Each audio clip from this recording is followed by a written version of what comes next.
você está no canal Espiritualidade e Boas Histórias. Para você que prestigia o nosso canal, fica aquele abraço, nosso agradecimento. É a sua companhia, muito nos alegra. Para você que está chegando, né, se gostou do canal, das histórias, deixa aí o seu like, inscreva-se, né? Seja muito bem-vindo, né? Vamos contar para vocês hoje a história chamada O Vampiro e o Santo. Depois de analisar os resultados dos exames de João, olhei para ele sem muita animação. Afinal, a coisa estava feia e ele sabia disso.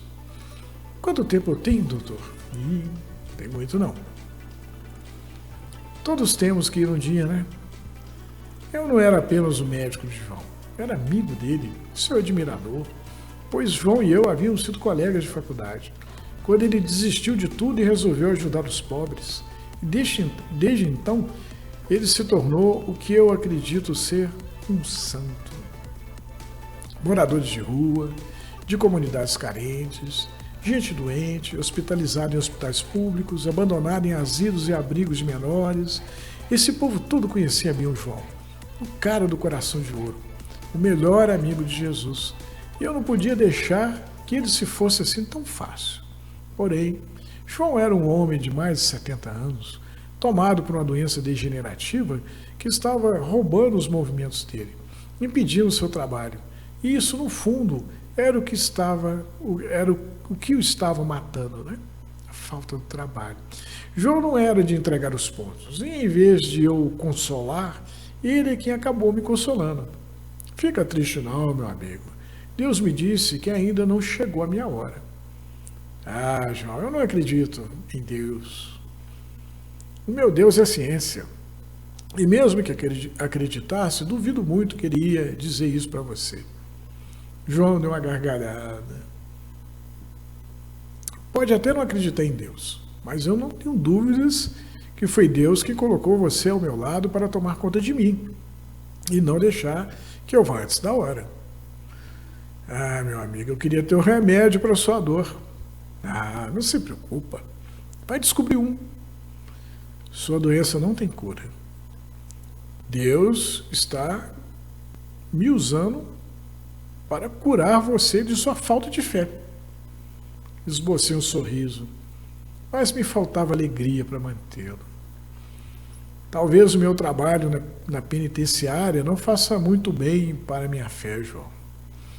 Os homens que param lá perderam a fé e esperam apenas o pior da vida, pois em vez de estarem do lado de fora vivendo suas vidas, trabalhando e participando de suas famílias livres para poderem ser felizes, perderam o direito de estar em sociedade porque violaram a lei e foram trancados como punição. Quem consegue sair costuma voltar para o crime. Um ou outro se recupera, é aceito de volta pela família e consegue algo digno com que trabalhar e sobreviver. Vira e mexe, alguém morre por causa da briga de grupos pelo domínio do crime na penitenciária. Sendo assim, já não me assusto mais com os assassinatos encomendados. João levou a mão à careca. Sabe, doutor, sonhei com um animal magro e faminto. Ele caminhava tropegamente pelo deserto, e seus olhos viram uma miragem, uma floresta, quando parou diante de uma árvore seca. Ele poderia ir adiante levado pela ilusão, mas ficou olhando para a árvore e notou um fruto acinzentado pendurado em um galho seco, e começou a balançar a árvore. Quando viu que o fruto havia caído, o animal foi tomado de indescritível felicidade, e babava quando abocanhou o fruto. Ele estava disposto a comer qualquer coisa por pior que fosse o gosto, por mais duro que o fruto fosse. Mas à medida que o animal se nutria do fruto, que parecia não acabar, ia engordando magicamente. Saciado, o animal olhou para longe e não viu mais a floresta. Ela teria que esperar por ele, pois agora a barriga do animal estava cheia. João sabia que eu não ia desistir. Mesmo tendo a briga como perdida, que eu iria tentar fazer aparecer um fruto na árvore seca que pudesse matar a fome dele de vida. Quando eu cheguei à penitenciária naquele dia, fui apresentado ao Pavão, o sujeito de uns 20 anos condenado por assassinato. Tinha que avaliar a saúde dele. Pavão entrou na sala e se sentou à minha frente e ficou me encarando. E quando eu encarei de volta, ele fez cara de pouco caso e disse: "É você?" Sorri, né? Nós nos conhecemos? Pavão ficou me olhando como se pensasse no que ia dizer. Posso fazer você se lembrar de mim, doutor, se quiser. Vai doer? O criminoso balançou a cabeça negativamente. É só estalar os dedos, doutor. Não, tá bem. Estala os dedos, então. Pensei que Pavão estava zoando com a minha cara. Mas depois que ele estalou os dedos, me vi mergulhado em algo parecido com um sonho lúcido. Conheci o vampiro na primeira cruzada. Caso não saibam, a primeira cruzada foi organizada a partir da convocação do Papa Urbano II em 1095, durante o concílio de Clermont, que aconteceu na França. O Papa prometeu riquezas, perdão dos pecados e salvação das almas de todos que participassem da cruzada até o Oriente, a fim de que os locais sagrados por lá fossem defendidos dos muçulmanos, assim como o Santo Sepulcro, lá em Jerusalém, né? Foram 2 séculos de expedições militares dos países cristãos da Europa ao Oriente, com o intuito de preservar os lugares santos da Palestina contra os infiéis. O vampiro chamava-se Girard. Ele era um velho de olhos vermelhos e estava organizando um grupo que iria para as cruzadas.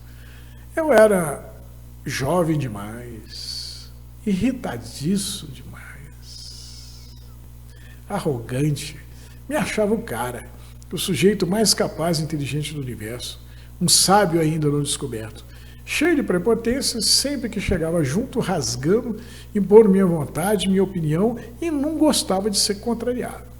Entrei. Como estava difícil da minha família me suportar, acharam bom quando me alistei para matar muçulmanos em nome da Santa Igreja. O negócio do velho era limpar os cadáveres, livrando-nos do peso de coisas como anéis de ouro e outras de valor que os valentes e todos os cavaleiros deixavam para trás quando a lâmina inimigo libertava suas almas do fardo da carne. E como dispensavam qualquer coisa material para onde iam, o velho ficava com o que era deles, sem se preocupar se os legítimos donos algum dia reclamariam do roubo. O velho é o vampiro, né? É um verdadeiro vampiro, né? Lutávamos e espoliávamos para o velho, mas até aí eu não sabia o verdadeiro risco que estava correndo em tê-lo em minha companhia.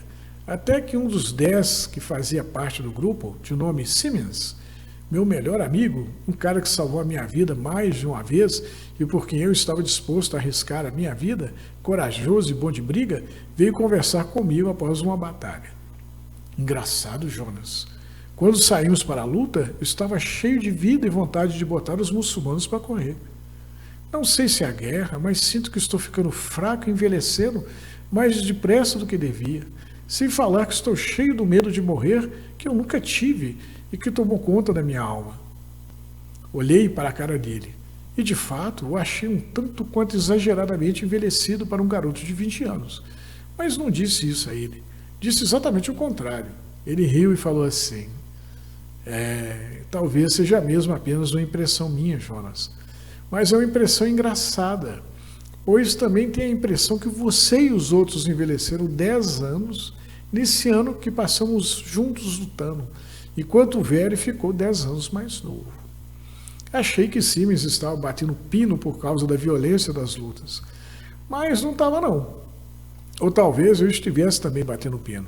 O fato é que os meus companheiros foram morrendo um a um, e cada um que morria deixava o que tinha arrumado, limpando os cadáveres dos cavaleiros para o velho, e depois que eu caí doente, que nem meus companheiros, pouco antes de morrer, o velho parecia 20 anos mais moço e mais rico com o que eu havia tirado dos mortos que caíram no campo de batalha e deixado para ele. Bom, então, o velho vampiro, ele roubava a juventude dos jovens, né, que estavam com ele. Ele contratou os jovens para saquear os cadáveres, né, da pessoa que morria no campo de batalha, eles iam lá, tiravam os anéis, pulseira, né, e dava para o velho. Só que o velho estava não apenas pegando o ouro, mas também pegando a juventude deles. Eram 10 jovens, todos os 10 morreram, né? O Jonas, né, que conta a história, e o Simmons, né? No século XV, meu espírito animava um índio inca chamado Atahualpa, né? Do mesmo jeito que o Jonas, Atahualpa era impetuoso e queria virar o mundo de cabeça para baixo para ver como ia ficar. Gostava de zoar os outros, principalmente com aqueles que passavam por bonzinhos, né? Donos da verdade, moralistas de carteirinha, sendo conhecido por ser um tremendo espírito-porco, pois eu não perdoava mesmo. Sempre que via hipocrisia, fazia a festa da cara do hipócrita. O imperador Pachacuti tinha uma política expansionista e eu vi na vontade dele a oportunidade de expandir meus horizontes, ganhar experiência, riqueza e algum poder. No meio de uma campanha, o exército do imperador, deparei-me com o vampiro, né? Quer dizer, o Jonas reencarnou como o Atahualpa. E lá vai ele encontrar o vampiro de novo. O vampiro era o chefe de uma aldeia que tomamos. E eu e Xauxa, o Xauxa era a reencarnação dos Siemens. Fomos encarregados de convencê-lo a aceitar o império. E caso ele não quisesse submeter à vontade de Pachacuti, deveríamos matá-lo. Contudo, ao invés de doutriná-lo, ele fez o que quis de nós. E como não percebemos que ele se alimentava da arrogância, da prepotência e do ódio, do sarcasmo, do pouco caso, acabamos sem querer enchendo a barriga dele. E depois de um ano, o velho cheio da aldeia o velho chefe da aldeia, né, havia rejuvenescido. E eu e Xauxa tínhamos morrido de velhice. Quer dizer, o vampiro voltou a sugar a energia deles, né? Lembro quando estive no Templo do Sol em Cusco e ouvi um Wicca Humo, um sacerdote, que sob os efeitos de um chá feito com a planta chamada Uilca, me disse do vampiro, mas eu não acreditei nele, pois eu nunca ouvira falar em uma criatura que se alimentava do mal. O sacerdote havia me explicado que o vampiro provocava a vítima até enfurecê-la, pois a raiva era o meio que o vampiro usava para extrair a vitalidade da vítima. A raiva era o fio condutor pelo qual a energia que sustentava a juventude saía da vítima e acabava no vampiro. Vi o vampiro também na Segunda Grande Guerra Mundial. Eu era um soldado alemão e ele trabalhava no campo de concentração de Auschwitz, localizado no sul da Polônia. Ele mandou que fossem procurados 10 jovens maus entre aqueles que viviam em Auschwitz. Achei que ele estava brincando, né? Mas fizemos o que ele pediu.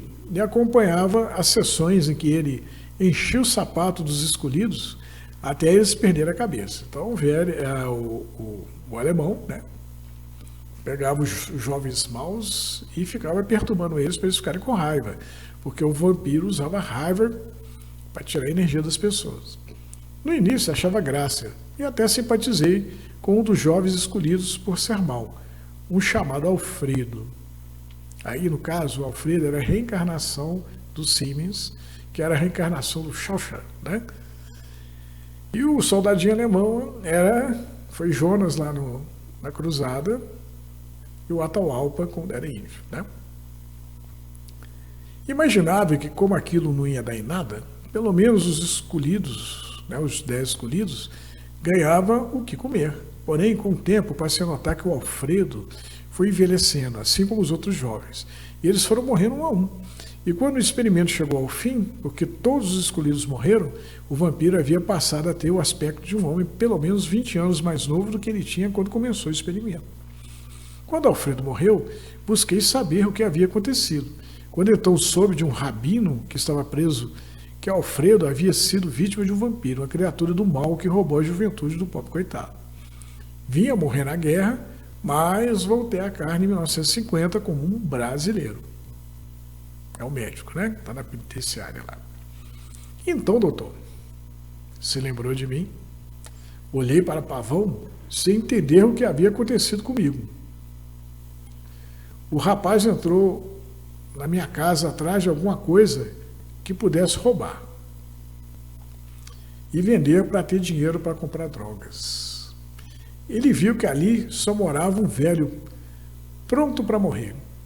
E quando eu disse a ele que tinha dinheiro e que podia dar a ele o que ele queria, ele se empolgou. Eu o incentivava a colocar para fora o mal que ele tinha por dentro. E através da raiva, ele foi me transferindo sua energia vital e eu fui ficando mais novo à medida que ele ficava mais velho, até que ele morreu. Pavão riu, um riso cênico. Gosto daqui. Tem muitos jovens. Pavão viu que eu não acreditei no que ele havia me dito e se calou. E partiu para o exame clínico.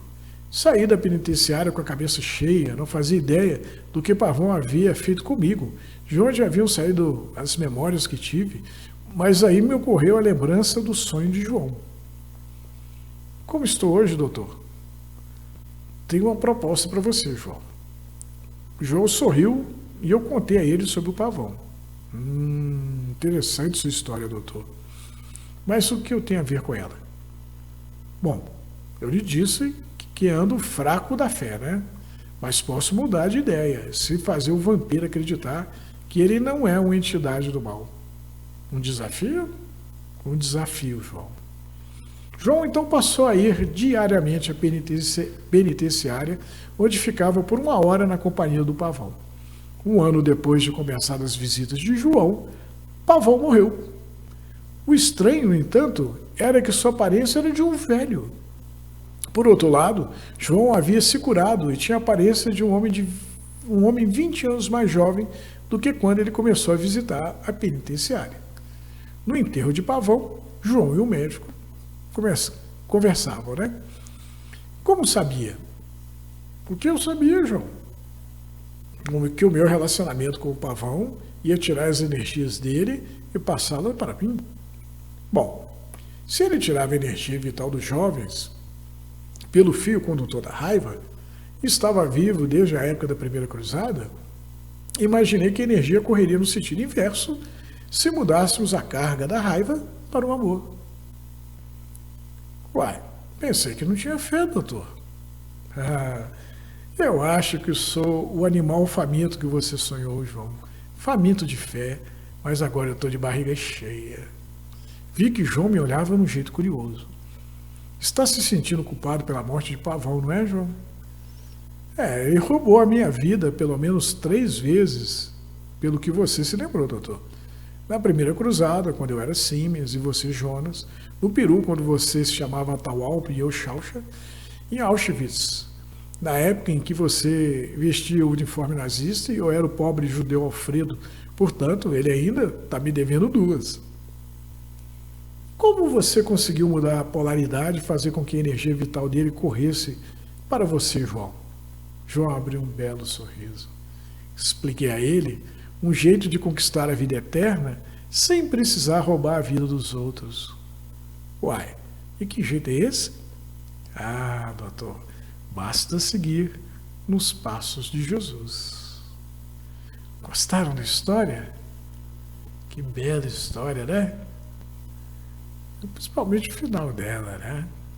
O segredo da vida eterna, né? Seguir os passos de Jesus, né? E o vampiro, né? O vampiro é uma figura maligna, né? Mas quem quer ser maligno para sempre? Ninguém, né? Um dia o cara cansa, né? O cara quer se livrar da maldição, né? De ter que ficar roubando a energia dos outros. O cara cansa de ser vampiro, né? Cansa de sugar, de explorar, de submeter, de matar, torturar, fazer coisas ruins. Chega disso, né? O vampiro se sentia bem dentro da penitenciária por causa dos jovens. Pô, vou roubar a energia aqui desse povo, vou viver aqui um punhado de tempo, né? Ele, inclusive, foi para a penitenciária porque ele matou um jovem. Né? O jovem apareceu morto, né? Porque o vampiro tirou a energia dele. O jovem morreu aí e botaram ele lá dentro. Então, o vampiro está cansado. E ele encontra um sujeito que só faz o bem, trabalha para a pobreza. E se morrer, você vai fazer uma falta danada. Né? E Deus sabe o que faz. Né? Então, a vida é equilíbrio. O vampiro havia tirado a vida do camarada 3 vezes e, cansado, né, ele resolveu mudar o caminho dele e devolveu uma das vidas para o protagonista da história, para o João, né? E o João ainda fala, ele está me devendo mais 2, né? E a gente imagina, né, o vampiro queria a imortalidade, né? Ele queria viver sem ter que roubar nada de ninguém, né? E isso é muito bacana, né? Chato é quando a gente vive de explorar os outros. Isso é terrível, né? A gente tem que viver com a perspectiva da eternidade na nossa alma, procurando fazer o bem, trabalhar pela caridade, para que a gente faça por merecer, né, um eterno estado de viver numa boa, né, e não um estado vampiresco. E a gente vê pela doutrina que muitos desencarnados viram vampiros depois de morto, né, querem sentir as sensações de quando estavam vivos. Eles não se espiritualizaram, né? Então, quando a gente abre um canal assim que esse aqui, cheio de boas histórias, né, que falam da espiritualização, da necessidade da gente se espiritualizar, não é à toa, né? Nosso intuito é fazer com que aquele que nos assista se aproxime de Jesus, né? Que siga nos passos do Mestre, se esforce para poder melhorar sempre, para que possa alcançar a felicidade o mais rápido possível, né? Nós também estamos nessa, né? Estamos correndo atrás.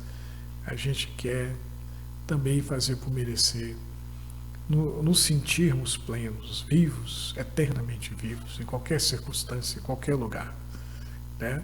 Quem pratica o bem, faz a caridade, anda nos passos de Jesus, né? Está nessa, está no caminho certo.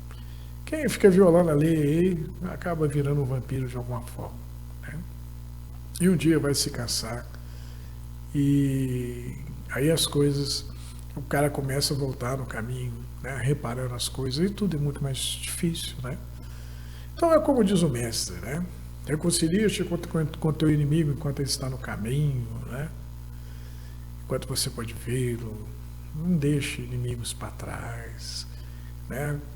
Use dessa sua passagem pela vida material para fazer amigos, se reconciliar com os inimigos, praticar a caridade, exercitar o bem, interiorizar as virtudes, fazer assim por merecer sentar à mesa dos eleitos, né? Vestir a túnica nupcial, né, de que a Bíblia fala, não é verdade? Né? Então, com o espírito imaculado, né? Pelo menos a gente tem que tentar, né? Caminhar com a perspectiva de sempre melhorar um pouco mais, sempre amar um pouco mais, sempre querer espalhar o bem um pouco mais, né? Espero que vocês tenham gostado dessa boa história, né? Fique com Deus e até a nossa próxima boa história.